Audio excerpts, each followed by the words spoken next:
Katavi ni miongoni mwa mikoa ambayo inakuwa kwa kasi sana na watu wengi wanakuja kuwekeza. Naomba muendelee kuwavutia wawekezaji, waendelee kuja kuwekeza. Na mimi naamini kwa moyo mlionao na viongozi ambao walioko ndani ya mkoa huu chini ya Mheshimiwa Mkuu wa Mkoa, mtafanya kazi kubwa kuendelea kuwapokea wawekezaji.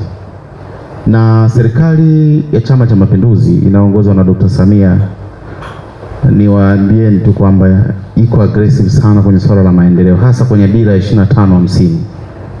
Yaani kuna mipango huko ambayo imepangwa sio ya kawaida, na kutakuwa na mabadiliko makubwa sana. Mimi ninachosema tu ni kwamba tuendelee kutengeneza mazingira rafiki ya kuwakaribisha wawekezaji, na hasa na kutenga maeneo kwa ajili ya ujenzi wa miundombinu mbalimbali ya kiuwekezaji. Na hapa kwetu Katavi, maanake ni kwamba tuna majengo ambayo tunayajenga sisi ya mahakama.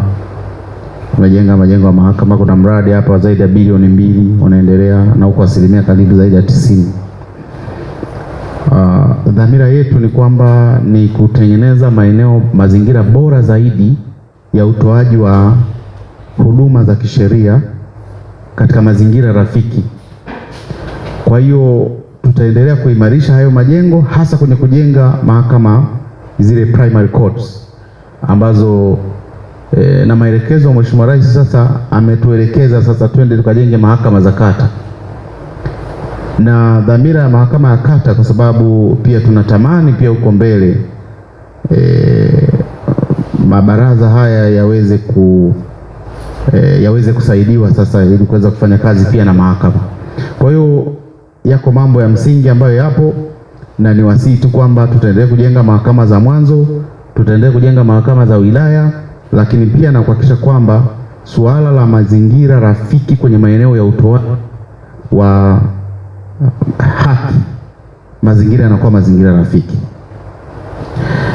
Lakini jambo lingine kwa kweli, kwa upande wetu sisi na RITA kwa ujumla wake kama wizara kupitia mkurugenzi mkuu wa RITA ndugu Frank, tumeweka utaratibu sasa hivi wa kutoa vyeti vya kuzaliwa ndani ya masaa 48.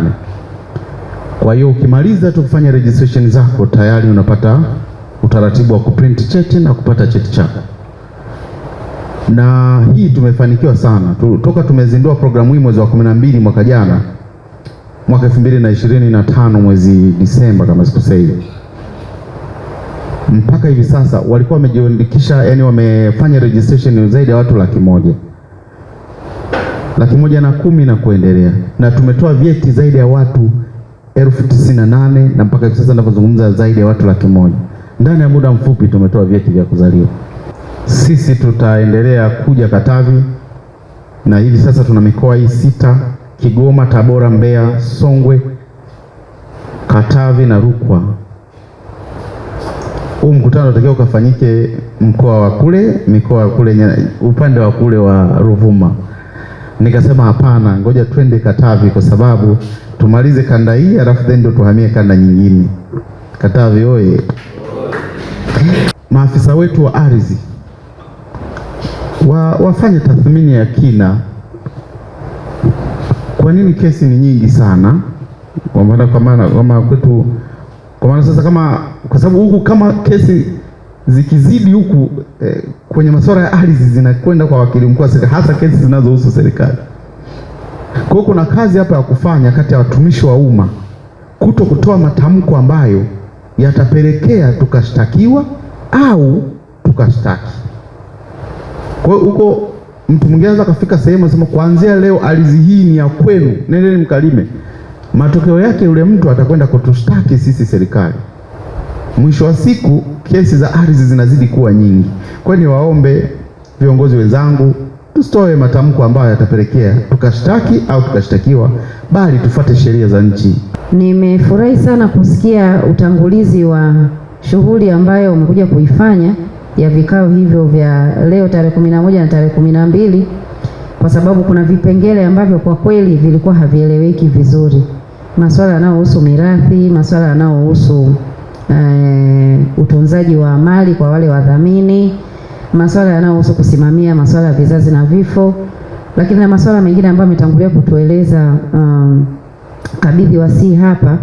Lakini kilichonifurahisha zaidi ni kuwahusisha waheshimiwa wakuu wa wilaya, makatibu tawala wa wilaya pamoja na maafisa tarafa ambao ndio moja kwa moja wanaoshughulika na wananchi katika kutatua migogoro mbalimbali. Tuna migogoro ya ndoa ambayo ndio malalamiko makubwa, migogoro ya kutokutunza watoto, kutelekeza familia na migogoro mingine ya mambo ya kisheria kwenye masuala haya ya ndoa na mambo ya kijamii.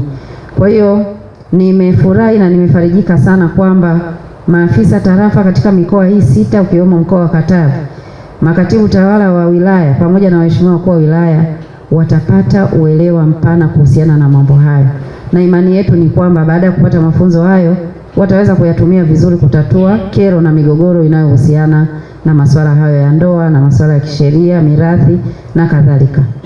Sisi tunashukuru sana kwa kutuletea ugeni huu mkubwa katika mkoa wetu wa Katavi, na tunakuhakikishia kwamba washiriki wote wataendelea kuwa salama, lakini kama kutakuwa na jambo lolote ambalo ni tofauti na matarajio yao, tutashukuru kulipata ili tuweze kufanya marekebisho sisi kama binadamu. Niombe na shughuli nyingine pia za wizara yako uendelee kutuletea, sababu sisi Katavi tuko tayari wakati wote kwa shughuli za aina yoyote zije zifanyike huku, mikutano, makongamano, vikao na kadhalika. Tuna uwezo wa kuhudumia wageni kwa kiasi cha kutosha. Kwa hiyo uendelee kutuletea, lakini kwa sasa kwa kweli tunakushukuru sana. Mkoa na hasa mji huu wa Mpanda umechangamka kuanzia jana kwa sababu tumeweza kupata wageni wengi, na kwa maana hiyo mzunguko wetu wa fedha umeweza kuongezeka. Lakini pamoja na hayo, niendelee kukukaribisha kwa ajili ya uwekezaji. Fursa tunazo nyingi sana. Mkoa umefunguka vizuri sana kutokana na namna ambavyo tumepata mapokezi ya fedha za miradi kwenye mkoa huu. Barabara zinapitika, reli inapatikana na treni zinakuja, lakini swala la usafiri wa anga tunaendelea nalo. Bandari ya Karema na usafirishaji kwenye ziwa Tanganyika na yenyewe iko vizuri na tunaendelea vizuri kabisa. Mkutano wa kesho madhumuni yake ni kutoa elimu kwa waheshimiwa ma-DC, madasi na maafisa tarafa kuhusu masuala ya mirathi, ndoa, taraka na kuasili watoto.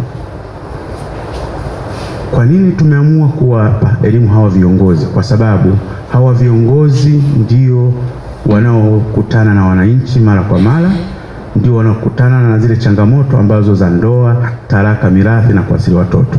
Kwa hiyo tumeona ni vyema na wao wakapata uelewa wa kutosha kuhusu maeneo hayo, ili iwe rahisi kwao kuweza kutatua baadhi ya zile changamoto ambazo zinakutana kwa wananchi. Lakini kubwa zaidi kwa maafisa tarafa ni eneo la ndoa za kimila, kwa sababu kumekuwa kuna uelewa ambao sio wa kutosha kuhusu namna ya kurasimisha zile ndoa za kimila.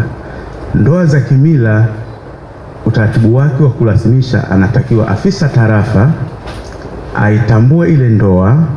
Baada ya kuwa ameitambua ile ndoa, aifikishe kwa dasi na dasi aweze kuisajili ili iwe ndoa rasmi. Kwa hiyo tumeamua tuje tutoe hiyo elimu.